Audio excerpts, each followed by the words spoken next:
ایمان پر فاطمہ یا الہی، ایمان پر فاطمہ یا الہی، ایمان پر فاطمہ یا الہی۔ الحمدللہ رب العالمین، والصلاة والسلام علی سید المرسلین، اما بعد فاعوذ باللہ من الشیطان الرجیم، بسم اللہ الرحمن الرحیم۔ الصلاة والسلام علیک یا رسول اللہ وعلی آلک وصحابک یا حبیب اللہ۔ الصلاة والسلام علیک یا نبی اللہ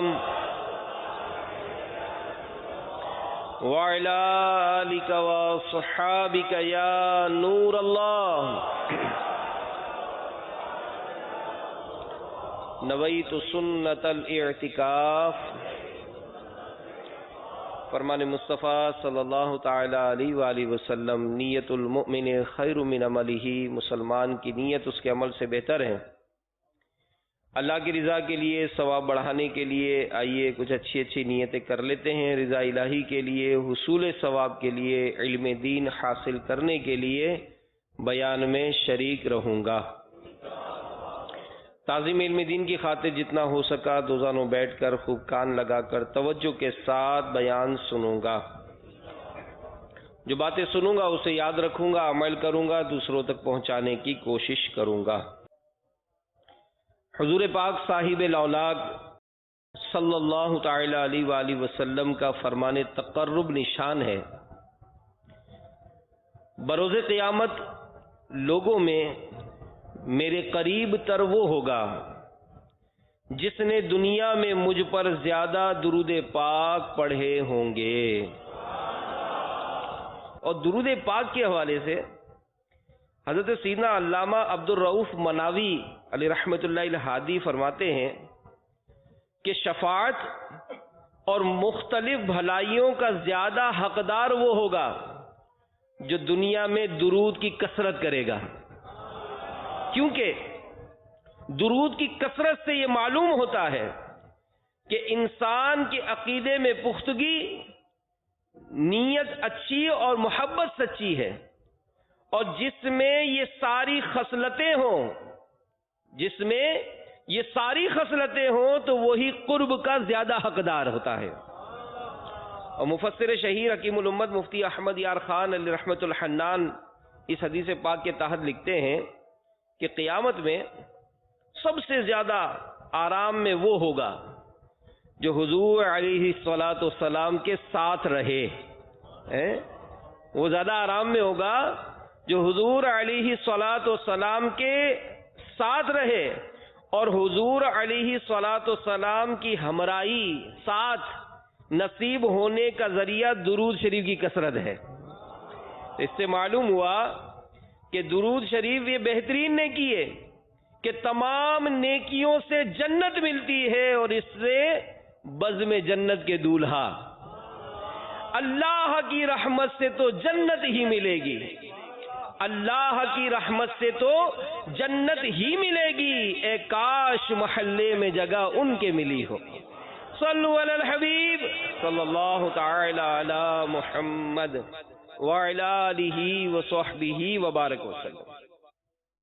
حضرت سیدنا ثوبان رضی اللہ تعالی عنہ یہ نبی پاک صلی اللہ تعالی علیہ وآلہ وسلم کے ساتھ کمال درجے کی محبت رکھتے تھے۔ ایک روز اس قدر غمگین اور رنجیدہ حاضر ہوئے کہ چہرے کا رنگ بدلا ہوا تھا۔ رسول کریم صلی اللہ تعالی علیہ وآلہ وسلم نے دریافت کیا کہ آج تمہارا رنگ کیوں بدلا ہوا ہے؟ عرض کی، نہ مجھے کوئی بیماری ہے اور نہ درد، سوائے اس کے کہ جب آپ صلی اللہ علیہ وآلہ وسلم سامنے نہیں ہوتے تو انتہا درجے کی وحشت و پریشانی ہو جاتی ہے، یہاں تک کہ میں آپ کی خدمت میں حاضر ہو جاؤں. پھر جب آخرت کو یاد کرتا ہوں تو یہ اندیشہ ہوتا ہے کہ وہاں میں کس طرح دیدار کر سکوں گا. آپ تو انبیاء کرام علیہم السلام کے ساتھ اعلی مقام پر ہوں گے، اور اللہ عز و جل نے اپنے کرم سے مجھے جنت بھی دی، تو اس مقام عالی تک رسائی کہاں، یہ تڑپ ہوئی.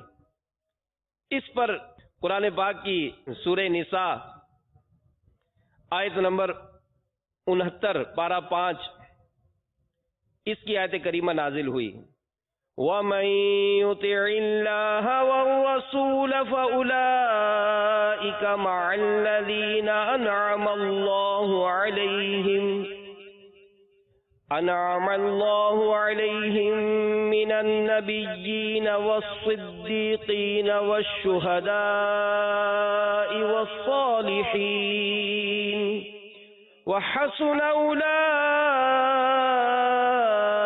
رَفِيقًا. ترجمہ کنز ایمان. اور جو اللہ عز و جل اور اس کے رسول کا حکم مانے تو اسے ان کا ساتھ ملے گا جن پر اللہ نے فضل کیا، یعنی انبیاء اور صدیق اور شہید اور نیک لوگ. یہ کیا ہی اچھے ساتھی ہیں. انہیں تسکین دی گئی کہ منزلوں میں فرق کے باوجود فرما برداروں کو باریابی اور معیت کی نعمت سے سرفراز فرمایا جائے گا. ہر وقت جہاں سے کہ انہیں دیکھ سکوں میں، ہر وقت جہاں سے کہ انہیں دیکھ سکوں میں، جنت میں مجھے ایسی جگہ پیارے خدا دے. صلو علی الحبیب صلی اللہ تعالی علی محمد. تو میٹھے میٹھے اسلامی بھائیوں، مدنی چینل کے ناظرین، اللہ عز و جل نے اپنے پیارے حبیب صلی اللہ تعالی علیہ وآلہ وسلم کو وہ مقام و مرتبہ عطا فرمایا ہے اور ایسے اوصاف جمیلہ سے نوازا ہے جن کا کما حقہ بیان ہم جیسوں کے لیے ممکن ہی نہیں ہے. قرآن مجید میں ہے من یطع الرسول فقد اطاع اللہ، جس نے رسول کا حکم مانا بے شک اس نے اللہ کا حکم مانا. ایک اور مقام پر ارشاد فرمایا وما ارسلناک الا رحمتا للعالمین، اور ہم نے تمہیں نہ بھیجا مگر رحمت سارے جہان کے لیے. ایک اور مقام پر ارشاد فرمایا انا ارسلناک شاہدا ومبشرا ونذیرا. ترجمہ کنز ایمان کہ بے شک ہم نے تمہیں بھیجا حاضر و ناظر اور خوشی اور ڈر سناتا. ایک اور مقام پر ارشاد فرمایا وَلَسَوْفَ يُعْطِيكَ رَبُّكَ فَتَرْضَى، اور بے شک قریب ہے کہ تمہارا رب تمہیں اتنا دے گا کہ تم راضی ہو جاؤ گے. اور ہمارے آقا صلی اللہ تعالی علیہ وآلہ وسلم کی عظمت و شان سبحان اللہ. سیدنا ابن عباس رضی اللہ تعالی عنہ سے مروی ہے کہ اللہ عز و جل فرماتا ہے کہ مجھے اپنی عزت و جلال کی قسم اے محبوب اگر تم نہ ہوتے تو میں جنت پیدا نہ کرتا، اگر تم نہ ہوتے تو میں دنیا پیدا نہ کرتا. تو اعلی حضرت امام اہل سنت مولانا شاہ امام احمد رضا خان علیہ رحمت الرحمن، آپ نے قلم جب اٹھایا تو لکھتے ہیں سرور کہوں کہ مالک و مولا کہوں تجھے، باغ خلیل کا گل زیبا کہوں تجھے، اللہ رے تیرے جسم منور کی تابشیں، اے جان جان میں جان تجلا کہوں تجھے، تیرے تو وصف عیب تناہی سے ہے بری، حیران ہوں میرے شاہ میں کیا کیا کہوں تجھے. کہہ لے گی سب کچھ ان کے ثنا خواہ کی خاموشی، چپ ہو رہا ہے کہہ کے میں کیا کیا کہوں تجھے، لیکن رضا نے ختم سخن اس پہ کر دیا، خالق کا بندہ خلق کا آقا کہوں تجھے. تو میرے میٹھے میٹھے اسلامی بھائیوں، ایسے یعنی یہ تمام فضائل و کمالات، اب تصورات یہ جو بندھے ہیں، اب تصور کریں کہ ایسے بلند و مرتبہ عظمت پر فائز ہونے والے ہمارے پیارے آقا صلی اللہ تعالی علیہ وآلہ وسلم کی زیارت و قربت، آپ کی زیارت، آپ کی قربت اور صحبت بابرکت ایسی عظیم ترین سعادت، نعمت اور عبادت ہے جس کے لیے صحابہ کرام علیہم رضوان یہ مشتاق رہا کرتے تھے۔ رخ مصطفیٰ صلی اللہ علیہ وآلہ وسلم کی زیارت کے طفیل صحابہ کرام علیہم رضوان کو کیا برکتیں ملی؟ علماء لکھتے ہیں کہ ایسی عظیم نعمت عظمت نصیب ہوئی کہ رب تعالی نے انہیں اپنی رضا کا مجدہ ان الفاظ میں سنایا، سورہ توبہ میں آیت نمبر 100، رضی اللہ عنہم ورضوا عنہ، اللہ عز و جل ان سے راضی اور وہ اللہ سے راضی۔ اور مدنی تاجدار صلی اللہ تعالی علیہ وآلہ وسلم نے اپنے ان صحابہ کو بہترین لوگ اور ہدایت کے ستارے قرار دیا، چنانچہ ارشاد ہوا کہ خبردار، میرے صحابہ تم سب میں بہترین ہیں، ان کی عزت کرو۔ اور فرمایا کہ میرے صحابہ ستاروں کی طرح ہیں، ان میں سے جس کے پیچھے چلو گے راہ پاؤ گے۔ تو اعلی حضرت نے پھر قلم اٹھایا اور فرمایا کہ اہل سنت کا ہے بیڑا پار اصحاب حضور۔ الحمدللہ میں اہل سنت ہیں، فرماتے ہیں کہ اہل سنت کا ہے بیڑا پار اصحاب حضور، نجم ہے اور ناؤ ہے عطرت رسول اللہ کی۔ تو اب یہ جو عشق، جب یہ برکتیں ملتی ہیں تو عاشق کی کیفیت کیا ہونی چاہیے؟ آئیے سیرت صحابہ سے سیکھتے ہیں۔ آج ہم سنتے ہیں نا نماز، آقا فرماتے ہیں کہ نماز میری آنکھوں کی ٹھنڈک ہے، نماز دین کا ستون ہے۔ ماں باپ کی فرما برداری پر بیان سنا، کبھی اپنے آپ کو نیکیوں کی طرف مائل کرنے کا بیان سنا، کبھی ارشاد سنا کہ جس نے میری سنت سے محبت کی اس نے مجھ سے محبت کی، جس نے مجھ سے محبت کی وہ جنت میں میرے ساتھ ہوگا۔ اب یہ اور بھی فضائل سنتے ہیں، جھوٹ پر مذمت سنی، غیبت نہ کرو اس کی تاکید سنی، چگلی نہ کھاؤ، آپس میں بغض و عداوت نہ رکھو، حسن اخلاق پیدا کرو۔ سیرت صحابہ میں دیکھتے ہیں کہ سرکار علیہ الصلوۃ والسلام کی گفتگو، ارشادات پر عمل کے ساتھ ساتھ آپ کے اشارے، آپ کے انداز، ان پر بھی صحابہ کرام علیہم رضوان کا معمول رہا۔ صحابہ کرام علیہم رضوان نبی پاک علیہ الصلوۃ والسلام کی رضا پانے کے لیے کوشاں رہتے اور ہر ایسے کام سے بچنے کی کوشش کرتے جو نبی پاک علیہ الصلوۃ والسلام کو ناپسند ہوتا۔ چنانچہ سیدنا انس رضی اللہ تعالی عنہ سے روایت ہے کہ ایک دن رسول اللہ صلی اللہ علیہ وآلہ وسلم کہیں تشریف لے گئے تو ایک بلند عمارت ملاحظہ فرمائی، استفسار فرمایا یہ کس کی ہے؟ عرض کی گئی یہ فلاں انصاری صحابی کی ہے۔ یہ سن کر سرکار علیہ الصلوۃ والسلام خاموش ہو گئے۔ جب اس عمارت کے مالک حاضر ہوئے تو انہوں نے آپ علیہ الصلوۃ والسلام کو لوگوں کی موجودگی میں سلام عرض کیا۔ سرکار علیہ الصلوۃ والسلام نے ان سے اعراض کیا۔ انہوں نے یہ عمل کئی مرتبہ کیا حتیٰ کہ اپنے بارے میں ناراضی کا علم ہو گیا۔ انہوں نے صحابہ کرام علیہم رضوان سے کہا واللہ میں رسول اللہ صلی اللہ علیہ وآلہ وسلم کو ناراض پاتا ہوں۔ وہ کہنے لگے کہ آپ علیہ الصلوۃ والسلام تشریف لے جا رہے تھے تو تمہاری عمارت دیکھی۔ یہ سن کر وہ لوٹے اور عمارت ڈھا کر زمین بوس کر دی۔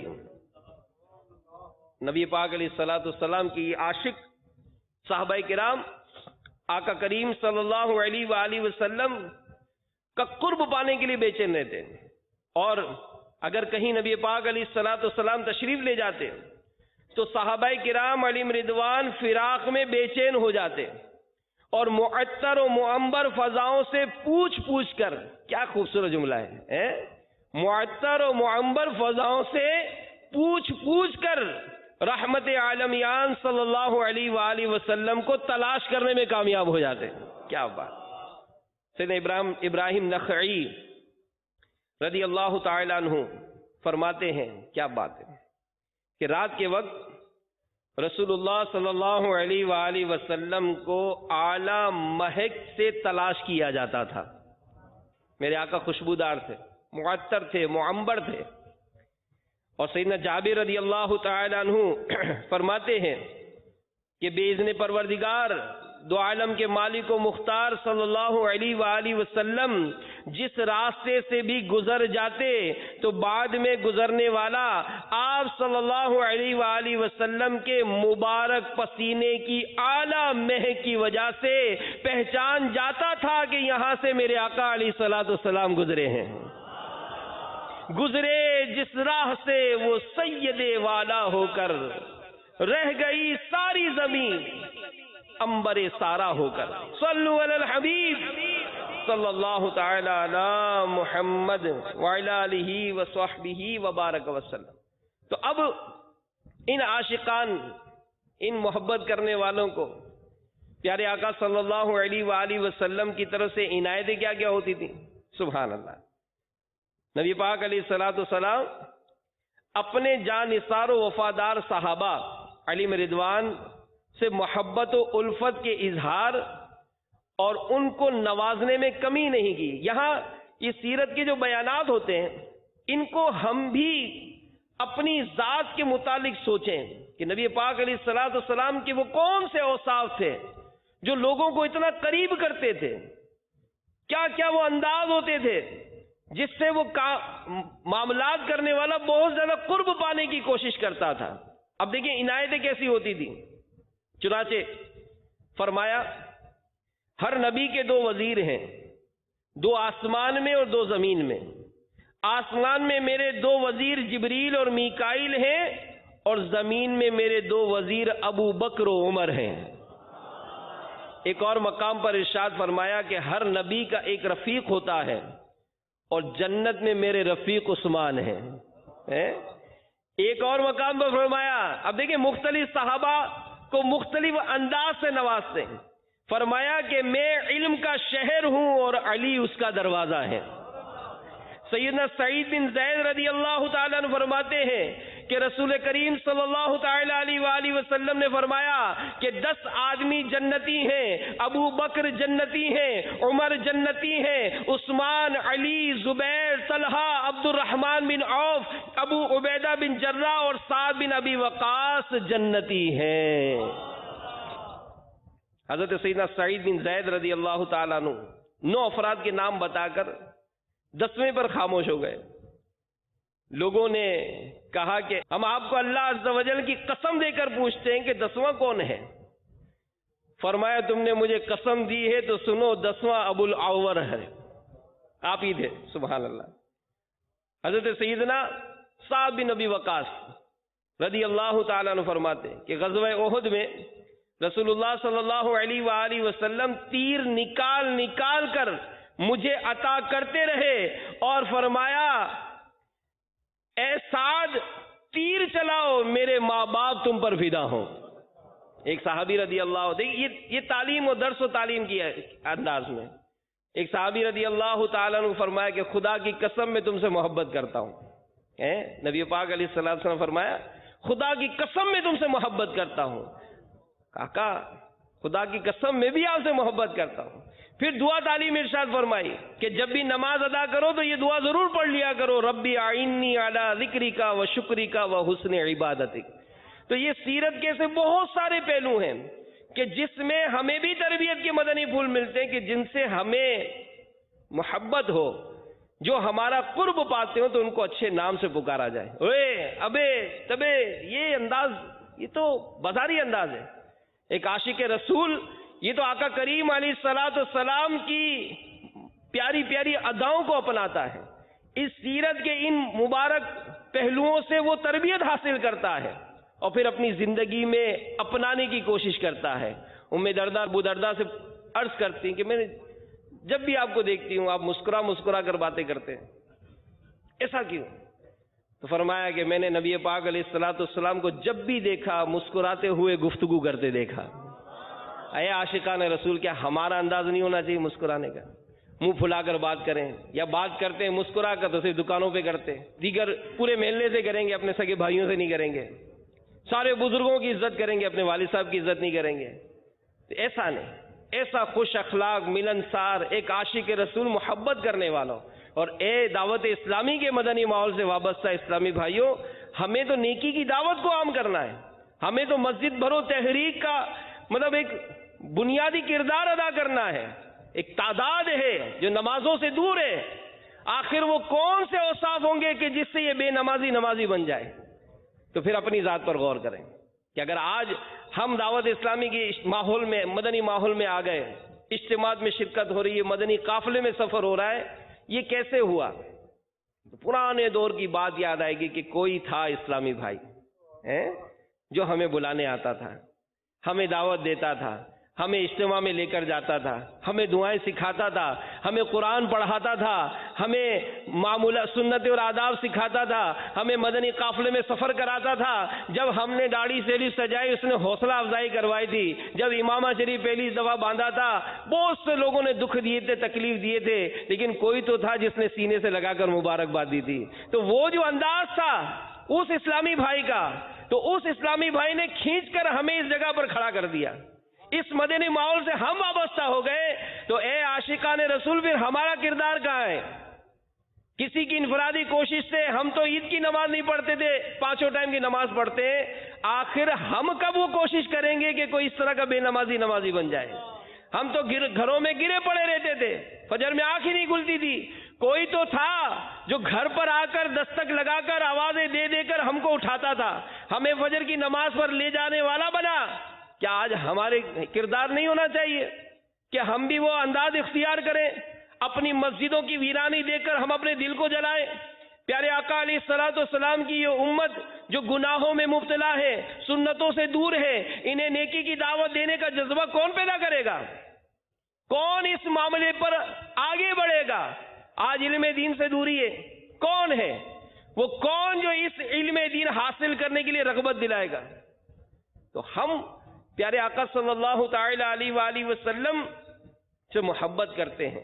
تو اے عاشقان رسول، نبی پاک علیہ الصلوۃ والسلام نے جہاں اس وقت جو موجود تھے انہیں تو بشارتوں سے نوازائی، لیکن جو بعد میں آنے والے ہیں تو وہ کون سے اوصاف ہیں کہ جن کو اپنانے والے امتی یہ محروم نہیں رہ سکتے؟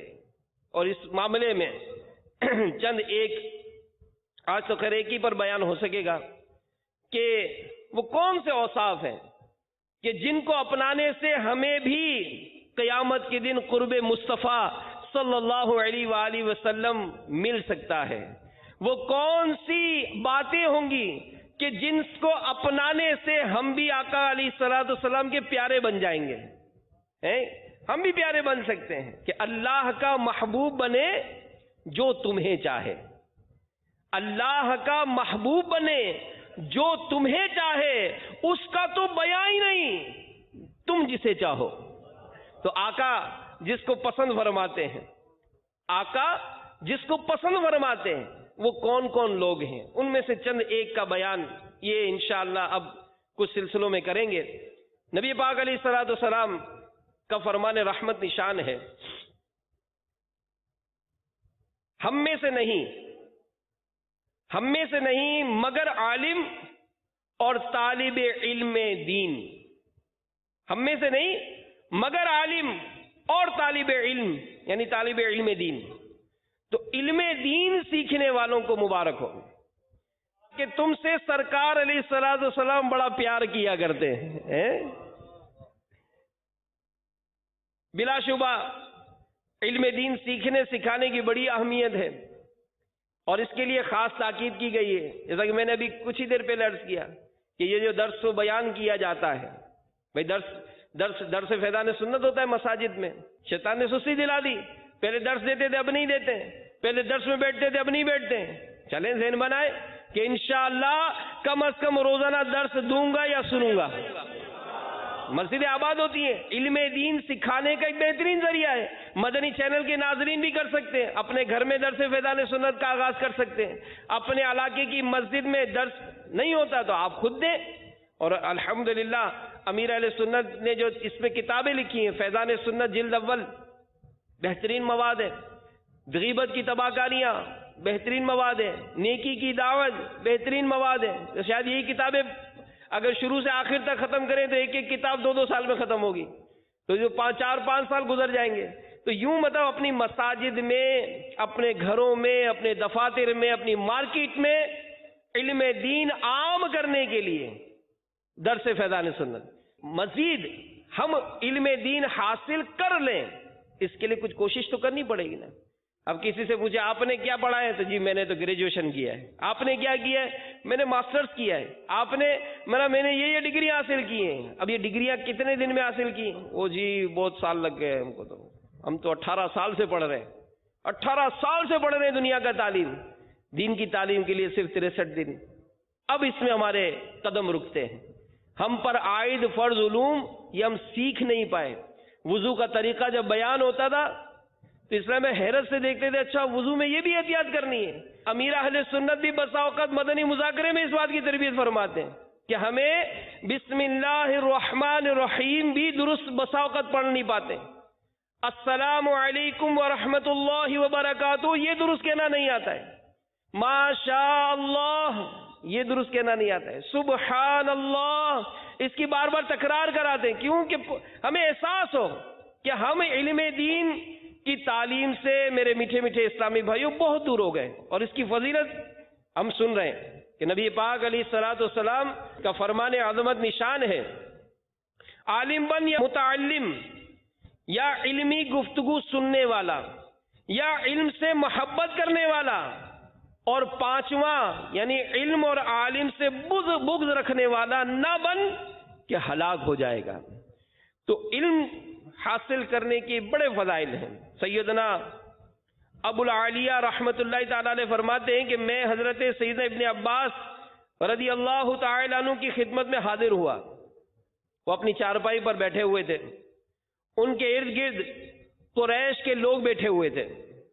سیدنا عبداللہ بن عباس رضی اللہ تعالی عنہما نے میرا ہاتھ پکڑ کر مجھے اپنی چارپائی پہ بٹھا لیا. تو قریش کے لوگ مجھے گھورنے لگے. سیدنا عبداللہ بن عباس رضی اللہ تعالی عنہما سمجھ گئے. آپ نے فرمایا یہ علم اسی طرح عزت والے کی عزت میں اضافہ کرتا ہے اور غلاموں کو تخت پر بٹھا دیتا ہے. تو ہم بسا اوقات دنیا کا علم حاصل کر کے ترقیاں پانے کا سوچتے ہیں. اب سوچے یار علم دین حاصل کیا ہوگا تو ملے گا کیا؟ قرب مصطفیٰ ملے گا. ملے گا کیا؟ قبر روشن ہو جائے گی. ملے گا کیا؟ نزا کے وقت بھی ایمان سلامت رہے گا. ملے گا کیا؟ دنیا سے چلے جائیں گے.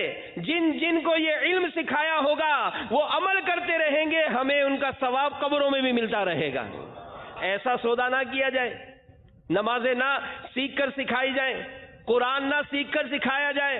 تو دعوت اسلامی اللہ کی رحمت سے یہ سنتیں سیکھنے سکھانے کا جذبہ دیتی ہے. اور ماشاء اللہ جس طرح اس مدنی ماحول سے وابستہ ہونے والے عاشقان رسول یہ کوششیں کرتے. مدرسۃ المدینہ بالغان ایک بہترین مثال ہے. ہم میں سے کتنے ہی ایسے ہیں کہ جنہوں نے اس مدرسۃ المدینہ بالغان میں آ کر اپنا قرآن درست کرایا ہوگا. 40 منٹ کا مدرسۃ المدینہ بالغان ہوتا ہے. اپنے کام کاج سے فارغ ہو کر کہیں مغرب میں، کہیں عشاء میں، کہیں فجر کی نماز کے بعد یہ ترکیب بنائی جاتی ہے. تو اگر قرآن پڑھنا آتا ہے مسلمانوں کو پڑھائیں. اس معاملے میں بھی ہمت کرنی ہے اور قرآن پڑھنا ہے اور پڑھانا ہے انشاءاللہ، کیونکہ یہ علم دین حاصل کرنا اور سکھانا کتنی بڑی فضیلت ہے. نبی پاک علیہ الصلوۃ والسلام نے ارشاد فرمایا جس نے علم حاصل کیا تو یہ اس کے سابقہ گناہوں کا کفارہ ہو گیا. مفسر شہیر حکیم الامت مفتی احمد یار خان علیہ رحمت اللہ فرماتے ہیں کہ طالب علم سے صغیرہ گناہ معاف ہو جاتے ہیں، جیسے وضو، نماز وغیرہ عبادات سے. لہذا اس کا مطلب یہ نہیں کہ طالب علم جو گناہ چاہے کرے، یا یہ مطلب ہے کہ اللہ تعالیٰ نیت خیر سے علم طلب کرنے والوں کو گناہوں سے بچنے اور گزشتہ گناہوں کا کفارہ ادا کرنے کی توفیق عطا فرماتا ہے. علم ہوگا جبھی تو گناہ سے بچیں گے. جھوٹ کا اتنا بڑا گناہ ہے، نہ بابا میں جھوٹ نہیں بولوں گا، بلکہ نعرہ لگاتے کہ جھوٹ کے خلاف جنگ. یہی نا، اور اتنی بڑی تباہی ہے غیبت میں. استغفر اللہ، نہیں بابا غیبت نہیں کریں گے. تو غیبت کروں گا نہ سنوں گا، چگلی نہیں کھاؤں گا. یہ کب ہوگا؟ جب ہمیں علم ہوگا. جب ہمیں علم ہوگا تو بنیں گے نا. اور جیسے ہی کوئی غیبت کا ماحول ہوتا ہے یا کوئی کرنے لگتا ہے تو امیر اہل سنت نے کیا سکھایا ہے؟ فوراً آواز لگائیں، توبوا الی اللہ. یہ کب ہوگا؟ جب علم ہوگا. تو علم ہوگا تو مفتی صاحب فرماتے ہیں کہ یا مطلب یہ کہ اللہ تعالی نیت خیر سے علم طلب کرنے والوں کو گناہوں سے بچنے اور گزشتہ گناہوں کا کفارہ ادا کرنے کی توفیق دیتا ہے. اے میرے میٹھے میٹھے پیارے پیارے اسلامی بھائیوں، علم دین دنیا میں عزت، آخرت میں عظمت اور قبر میں راحت کا سبب ہے. چنانچہ حضرت علامہ جلال الدین سیوطی شافعی علیہ رحمت اللہ القوی شرح الصدور میں نقل کرتے ہیں، حضرت سیدنا عبداللہ بن عباس رضی اللہ تعالی عنہما فرماتے ہیں کہ سرکار نامدار مدینے کے تاجدار صلی اللہ تعالی علیہ وآلہ وسلم کا فرمان عافیت نشان ہے، جب کسی عالم کا انتقال ہوتا ہے، جب کسی عالم کا انتقال ہوتا ہے، اللہ تعالیٰ اس کے علم کو اس کی قبر میں متشکل یعنی کوئی شکل عطا فرما دیتا ہے جو قیامت تک اسے سکون پہنچاتا ہے. اب علم حاصل کرنے کے لیے درکار کیا ہے؟ یہ سن لیجئے. سیدنا امام شافعی علیہ رحمت اللہ الکافی کا فرمان ہے کہ حصول علم کے لیے 6 چیزیں ضروری ہیں. 6 حصول علم حاصل کرنے کے لیے 6 چیزیں ضروری ہیں. نمبر 1 ذہانت، نمبر 2 شوق و رغبت. شوق ہونا چاہیے، احساس پیدا کر لیں، احساس پیدا کر لیں. یار زندگی اتنی گزر گئی، میں نے اب تک علم نہیں سیکھا، اتنی ڈگریاں پڑھ لی، مجھے قرآن پڑھنا نہیں آتا. میں دنیا کی اتنی ڈگریاں کتابیں پڑھ لیتا ہوں، مجھے قرآن پڑھنا دیکھ کر بھی نہیں آتا. میرے کو اتنے فارمولے یاد ہیں، مجھے 6 کلمے یاد نہیں. میں اتنا مطلب فنون یعنی وہ جیسے درزی سوچے کہ یار ہر قسم کی کٹنگ کر لیتا ہوں، لیکن اسی کپڑے کو پاک کرنا نہیں آتا ہے. انجینئر سوچ رہے کہ بڑے بڑے پلاٹوں پر بنگلے بنا لیتا ہوں میں، مجھے قبر کا سائز ہی نہیں پتا ہے، قبر کو روشن کرنے والے اعمال ہی نہیں پتا ہے. تو مختلف احساسات پیدا کریں کہ یار واقعی زندگی غفلت میں گزار دی، جو علم مجھ پر سیکھنا فرض تھا میں اس سے دور ہو گیا. اے مولا میری توبہ قبول فرما. اور پھر سچے دل سے شوق پیدا کرے. تو فرمایا کہ ذہانت نمبر 1، نمبر 2 شوق و رغبت، نمبر 3 محنت و کوشش، نمبر 4 مناسب خوراک، نمبر 5 استاد کی صحبت، اور نمبر 6 طویل عرصے تک علم سیکھنا. ماں کی گود سے لے کر قبر تک علم سیکھنے کا جذبہ ہونا چاہیے. اے کاش نصیب ہو جائے. نبی پاک علیہ الصلوۃ والسلام کا فرمان ہے زمین و آسمان کی تمام مخلوق طالب علم کے لیے دعائے مغفرت کرتی ہے. حجت الاسلام سیدنا امام محمد غزالی رحمت اللہ تعالی علیہ فرماتے ہیں کہ اس سے بڑا مرتبہ کس کا ہوگا جس کے لیے زمین و آسمان کے فرشتے دعا کرتے ہیں، یہ اپنی ذات میں مشغول ہے اور فرشتے اس کے لیے استغفار میں مشغول ہیں. تو اے میرے میٹھے میٹھے پیارے پیارے اسلامی بھائیوں، اپنی غفلتوں کو دور کیجیے اور دعوت اسلامی کا یہ عظیم مدنی ماحول جو ہمیں بلا کر ہمیں بلا رہا ہے، جی ہاں، دعوت اسلامی کے مدنی ماحول سے وابستہ ہو جائیں. یہ وہ مدنی ماحول ہے جو صرف ہماری اصلاح نہیں، ہمارے گھر والوں کی اصلاح نہیں، ہمارے محلے کی اصلاح نہیں صرف، بلکہ ہمیں پوری دنیا کے لوگوں کی اصلاح کی کوشش کا جذبہ دے رہا ہے. تو لبیک کہتے ہوئے آگے بڑھیں اور اس مدنی قافلے میں شامل ہو جائیں اور یہ ذہن بنا لیں کہ مجھے اپنی اور ساری دنیا کے لوگوں کی اصلاح کی کوشش کرنی ہے انشاءاللہ عز و جل.